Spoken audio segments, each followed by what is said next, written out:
이번 주 토요일은 거의 대폭발인데 기획상 어떻게 될지 모르죠.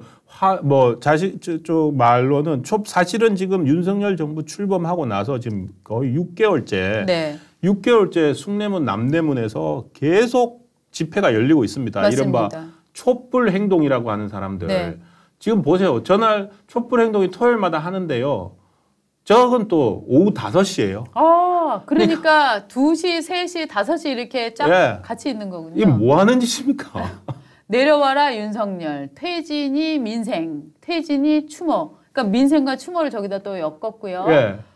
25차 촛불 대행진이군요. 25차입니다. 근데 저기 민생이라는 단어가 들어가 있는 거 저는 저걸 되게 재밌게 봤는데요. 저거 말고 저 또 하나 사채업자 윤석열 요거 한번 볼까요? 요것도 이제 내일 하려고 저 사람들이 저 촛불 하는 사람들이 정말로 부정확한 거 가지고 저 이미지를 보십시오. 이제 지금 윤 대통령이나 김건희 여사 얼굴에는 항상 저 칼 자국을 넣어요. 칼 자국을 넣고 그러면서 이제 오늘은 이제 일종의 이제 사채업자 코멘터리인데 사채업자라고 하고 있어요. 대통령은 깡패 잡는 사람이었고 깡패랑 친한 사람은 따로 있는데 우리나라에. 그러니까 그거에 저는 저기에 100% 그 무의식이 들어가 있다고 봅니다. 왜냐면은 이재명 그 대표의 과거 성남시장 경기지사 시절에 그 행태를 보면은 계속 이제 성남시에서의 그 성남 마피아들, 국제 마피아하고의 연계들이 계속 후보 시절부터 얘기됐었고, 그리고 경기지사 시절에 지금 이제 대북 송금이나 이런 쪽에서는 쌍방울이 계속 나오고 있는데 쌍방울의 근원도 계속 지역 폭력배 출신이라는 게 나오고 하는데 그 얘기를 계속 들으니까 윤석열 대통령에다가 저 이미지를 입힐 때 지지자들 너무 기분이 좋은 거예요. 그리고 저 집회는 토요일마다 모여서 한 번씩 풀어줘야 되는 거거든요. 그 촛불 행동입니다. 근데 이제 저 포스터 안에 글자 한번 볼까요? 뭐 고리대금업을 한다. 15.9% 저렇게. 저 보면은 사람들이 요즘 사실 경제가 어렵잖아요. 난방비 폭탄에 뭐 금리 올라서 힘들어 죽겠는데 지금 연소득 3,500만 원 이하 저소득자에게 금리 15.9% 긴급 생계비라고 저렇게 표시를 해놨어요. 그래서 전체 포스터를 보시면 사채업자 윤석열이라고 퇴진이 민생 이렇게 되어 있는데 저도 저거 보고 깜짝 놀랐어요. 아니 대통령이 지금 이게 무슨 소리지? 라고 해서 팩트를 제가 좀 챙겨봤습니다. 정부가 여당이랑 함께 추진하고 있는 긴급 생계비 소액 대출 금리가 일단 15.9%로 정부가 검토를 하고 있는 게 맞아요. 그러니까 정부에서 국민에게 론을 빌려주는데 15.9%라는 거예요. 자, 이거를 내용을 보면 야, 정부 미쳤어? 야, 이재명은 지금 돈을 공짜로 풀어준다고 하는데 윤석열 정부에서 돈을 지금 15.9% 이자를 15.9% 받는다고? 당신은 사채업자야? 라는 얘기가 한 줄만 읽으면 정말 나올 수밖에 없는 상황이에요. 그런데 요 얘기를 자세히 뜯어보면 어떻게 얘기가 되고 있냐 하면 어떤 사람들이냐 하면 지금 햇살론 15라고 하는 건데요. 최저 신용자들이 있어요. 최저 신용자는 뭐냐 하면 이미 카드빚 뭐 깡 받고 뭐 해갖고 도저히 금융권에서 대출이 안 되는 사람들이 있어요. 신용불량자급의 사람들이 있어요. 어떤 사람, 그 사람들은 이미 금융범죄 내지는 세금을 연체하다든가 해서 금융적 그 자기의 기록들이 매우 불량한 사람들이에요. 그러니까 이런 사람들은 돈이 안 빌려지니까 어떻게 하느냐? 사채업자들한테 돈을 빌리잖아요. 그 사람들한테 빌리는 금리는 지금 최고 20%로 법으로 박아놓고 있어요. 그러니까 그런 재산금융권 이런 데서 어떻게 하냐면 무조건 20%를 주는 거예요. 내가 생활비가 모자라서 200만 원을 빌리려고 해도 200만 원에 20% 이자를 떼어 넣는 거죠. 그러니까 정부에서는 이런 정도의 최저 신용자들에게 최저 신용자한테 사실 정부가 또 저 금융기관을 동원해서 돈을 빌려준다고 하는 행위 자체가 사실은 위법적인 행위일 가능성이 있어요. 그럼에도 불구하고 정부가 이 어려운 지경의 사람들을 배려하기 위해서 금리를 약 5% 내지는 4.1% 내려서 15.9%로 내려서라도 좀 빌려줘라 라고 일종의 혜택을 주는 거거든요.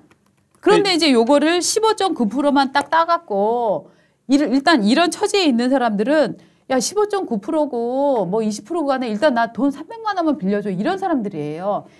그러니까 이 사람들은 돈 빌리기도 굉장히 어려운 사람들인데 정부 입장에서는 이 사람들한테 돈을 빌려주고 금리도 너네 20%씩 받지 20% 받지 말고 15.9% 이렇게 좀 내려서 빌려줘 라는 정책을 지금 하고 있는 건데 요거를 역으로 뒤집어 갖고 없는 사람한테 15.9%를 뜯어낸다. 고리 대금이다. 네. 라는 식으로. 라고 해서 지금 타겟팅을 해서 지금 저렇게 돌리고 있는 거예요. 그러니까 저도 좀 찾아봤는데 이게 진짜로 사채업자들은요. 네. 그러니까 아까 20%로 막아놨다 그랬잖아요. 네. 근데 그 20%로 막아놓은 그걸 하는 데는 그나마 또 양심적인 데고요. 네. 제가 커뮤니티에 잠깐 들어오기 전에 트위터에 이렇게 검색을 했더니 어떤 사람이 있냐면은 30분짜리 쓰는 거예요. 맞아요. 너무 없어서. 그래서 100만 맞아요. 원을 빌렸는데 70만 원을 주더래요. 맞아요. 진짜 사채업자들은 100만 원 빌리면은 일단 선이자 30 떼고 70만 원을 주고 자 일주일 뒤에 갚아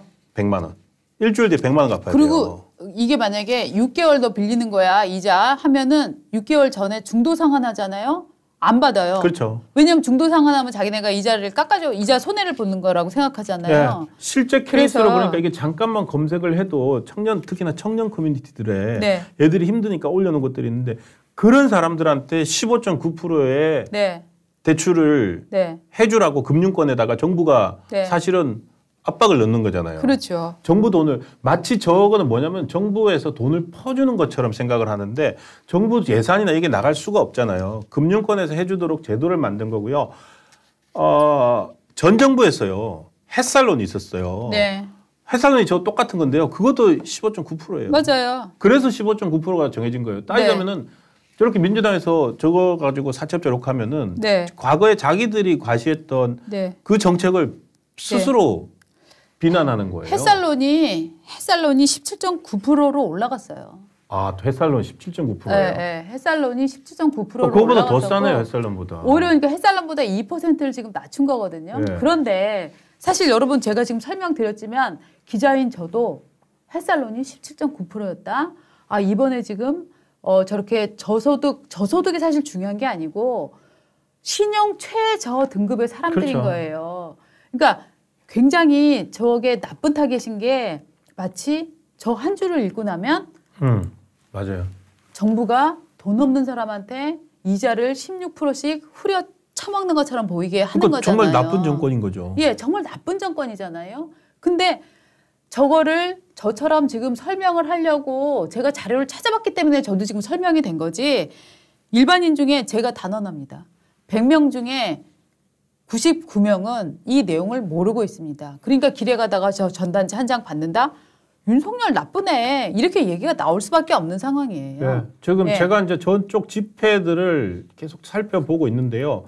지난주에는 저게 아니라 뭐였냐면은 난방비 고지서였어요. 그러니까 정말로 민심의 가장 사실 난방비도 따지고 보면은 난방비가 오를 수밖에 없었던 이유 저희도 방송했습니다만은 나쁘게 하면은 제일 첫 번째 푸틴 때문이고, 그죠? 푸틴 때문이고 전 정부에서 선거 앞두고 안 올린 거잖아요. 그런데 지난 촛불 행동 집회에서는 남대문에서 난방비 고지서, 가스비 고지서라고 쓴 또 프랭카드를 대충 해서 그걸 또 엄청 뿌리고 다녔어요. 그러니까 그런 식으로 한번 또 풀이해주고, 그러고 난 다음에 일주일 사이에 이제 그게 반박을 당했지 않습니까? 사실 이거는 난방비는 국제 LNG 흐름하고도 관계가 있고, 그러면서 이게 또 뭡니까? 일종의 타겟으로 삼을 만큼 이슈가 안 되니까 슬그머니 또 들어가요. 그러니까 이제는 또 이걸 들고 나온 거예요. 맞아요. 도대체 이 모든 것들을 누가 조율을 하고 있는지 저는 그게 궁금한데 이번 2월 4일 집회가 저렇게 동시다발적으로 장소를 광화문에서 보면은요. 아까 2시에 광화문이었지 않습니까? 광화문 북광장. 거기서부터 그다음에 3시에 남대문 이쪽에서 민주당 집회 들어가고 그리고 그 그대로 5시에 밤에 촛불 행동 집회를 열고 그때쯤 되면은 날씨가 어둑어둑해집니다. 그렇죠. 어스름해져요. 예. 그러면 그때 촛불이 쫙 올라오고 네. 무대에 불이 밝혀지고 네. 아 저거 찾으셨네요. 저게 이제 지난주에 막 네. 들고 다녔던 건데 네. 이번에 쏙 들어갈 거예요. 네. 이제 아마도 아까 방금 보여주셨던 네. 뭐 사채업자 윤석열 네. 뭐 이런 구호가 나오겠죠. 예. 그러니까 그 퍼포먼스와 이벤트를 한밤중에 또 막 벌일 거예요. 네, 맞습니다. 그러니까 누군가 야 정부가 지금 이재명 씨는 막 난방비를 뭐 40만 원씩 막 풀어준다고 하는데 했죠. 예. 윤석열은 막 15.9% 이런 소리 하면 정말 정확하게 좀 찾아보시고 그러니까 우리가 무슨 뭐 가장 중요한 거는 사람들이 가짜로 사람들을 정보로 조종할 수 있다라고 하는 더러운 마음이잖아요. 사실 근데요, 누군가 그런 마음을 방금 하셨던 네. 말씀 제가 장담하는데 네. 토요일날 무대에서 네. 다 할 겁니다. 할 겁니다. 네. 하면은 사람들이 네. 그러면 막 제가 뭐도 봤냐면은요 윤석열 대통령 얼굴 있잖아요. 네. 얼굴을 어마어마하게 그려요. 크게. 네. 네. 그려가지고 그 집회 막 들다가 네. 끝날 때 그거를 갈기갈기 찢어요. 수백 명이 달려들어가지고 네. 네. 막 그걸 찢는 행위를 해요. 예. 그게 이벤트예요. 예. 그거까지 봤었어요. 그러니까 또 이제 저런 거 들고 다니면은 네. 저기다가 사람들이 막 칠해요. 막 뭐 던지고. 그러니까 이게 뭐냐면은 군중들이 어두운 속에서 무대에서 음악 소리 나오고 저런 이제 상징물 우상들이 네. 돌아다니고 있으면은 네. 흥겹게 막 저기에다가 모욕하고 그렇죠. 하는 거를 6개월째 지금 저짓을 하고 있어요. 그렇습니다. 네. 그런데 이제 저게 그야말로 대한민국이 무슨 압제에 시달려서 국민들이 그거를 참다가 터져 나오는 게 아니라 전과가 있는 그리고 그거를 다 합친 것보다 더 놀라운 지금 사건의 지금 피의자가 되는 그 이런 머릿속에서 잊혀진다니까요. 네, 그런 그 당대표를 위해서 이렇게 사람들을 동원해서 저런 짓을 한다라고 하는 건 네. 민주당이 아마 근데 여러분 잘 아실 거예요. 그 조국 집회, 수호 집회 할 때 야, 저 숫자 엄청 무섭다. 저 어떻게 되려고 저러나라고 생각을 했으나 결국은 진실은 밝혀지고 그것 때문에 민주당이 굉장히 큰 위기에 빠지고 실제로는 뭐 대통령 선거도 여러분들 네. 자꾸 까먹으셔서 그런데 민주당이 앞으로 대통령을 20년 동안 낼 것이다. 혹은 30년 동안 낼 것이다. 인구학적으로 그럴 수밖에 없다. 그런 얘기 정말 많이 나왔었어요. 이해찬 씨도 그런 얘기를 했어요. 예. 그래서 뭐 20년 집권론, 100년 집권론 이런 얘기 나왔었잖아요. 그런데 그게 어떻게 뒤바뀌었느냐? 결국 결정적인 사태는 비논리를 힘으로 수사를 정치로 막는 이런 행위들. 그렇죠. 정치를 시위로 막고 그렇죠. 수사를 시위로 막고 지금 수사를 시위로 막고 있는 거죠. 수사를 정치로 막는 이런 행위들이 되면은 결국은 국민들은 돌아설 수밖에 없다. 뭐 그런 거죠. 저는 어떻게 생각하냐면요. 저거 뭐 정치적으로 생각이 다를 수도 있는데요. 네.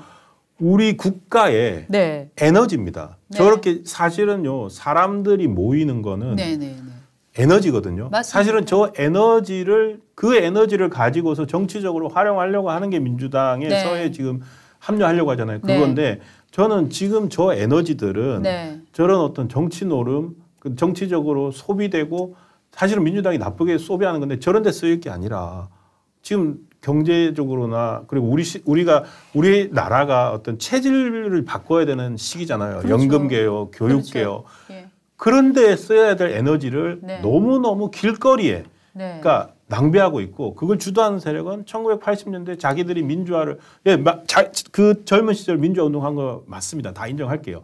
근데 세상을 운용하는 방식을 80년대 길거리에서 하는 그거밖에 배운 게 없는 사람들이 맞아요. 지금 저기 나가 보십시오. 개딸들이라고 하지만은요. 절반 이상이 40, 50대도 찾아보기 힘들어요. 그러니까 80년대에 자기들의 그 거리에서의 그 가장 빛났던 자신들의 순간을 다시 재현하려고 하는 건가? 그런 생각까지 듭니다. 하여튼 저 4만 불 시대가 오는 걸 저 4천 불 시대의 인간들이 지금 맡고 있는 이런 형국인데. 정확한. 우리 박은재 선배 참 4만 불 가야 되는 거 4천 불 시대에 맞고 있다. 그 말 딱 끝내주네요. 진짜 4만 불 시대를 맞이할 수 있는 대한민국을 저 진짜 4천 불 시대의 인간들이 4천 불 시대 패러다임이죠, 저거는. 이렇게 정말 깽판 치고 있는 이 상황이 매우 화가 나기는 하지만 저희는 또 저희대로